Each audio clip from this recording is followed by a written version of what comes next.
Praise the Lord. ஒரே ஒரு வசனத்தை கூட காண்பித்துக் கொடுக்கிறேன். எரேமியா 15ஆம் அதிகாரம் 20வது வசனம். உன்னை தப்புவிப்பதற்காக நான் உன்னுடனே இருக்கிறேன் என்று கர்த்தர் சொல்லுகிறார்.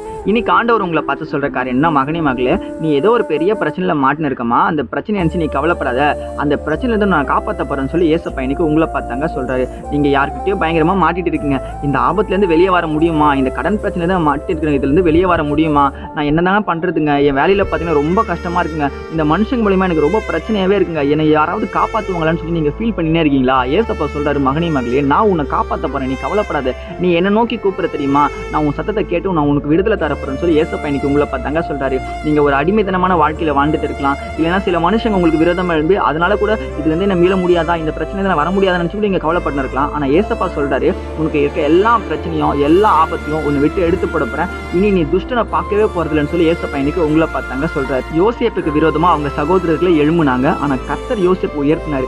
அதே போல தாங்க நம்ம லைஃப்ல கூட நமக்கு விரோதமா நிறைய மனுஷங்க எழும்பலாம், கர்த்தர் நிச்சயமா நம்மளை உயர்த்துவார். ஏன்னா மனுஷங்களுடைய திட்டம் எல்லாம் அழிஞ்சு போகக்கூடியது, கர்த்தருடைய திட்டம் மட்டும் தான் நிறைவேறக்கூடியது. இன்னைக்கு ஏசப்பாவுடைய திட்டமும் தரிசனமும் உங்க லைஃப்ல நிறைவேறும். விசுவாசிக்கிறீங்கன்னா ஆமேன் போட்டுக்கோங்க. இதே போல வசனங்களை ஃபாலோ பண்ணிக்கோங்க. God bless you. ஆமேன்.